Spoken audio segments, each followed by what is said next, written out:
أعوذ بالله من الشيطان الرجيم. بسم الله الرحمن الرحيم.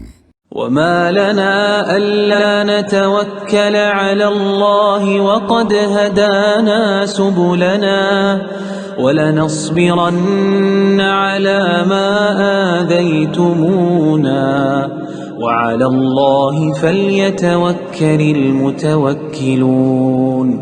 وقال الذين كفروا لرسلهم لنخرجنكم من أرضنا أو لتعودن في ملتنا فأوحى إليهم ربهم لنهلكن الظالمين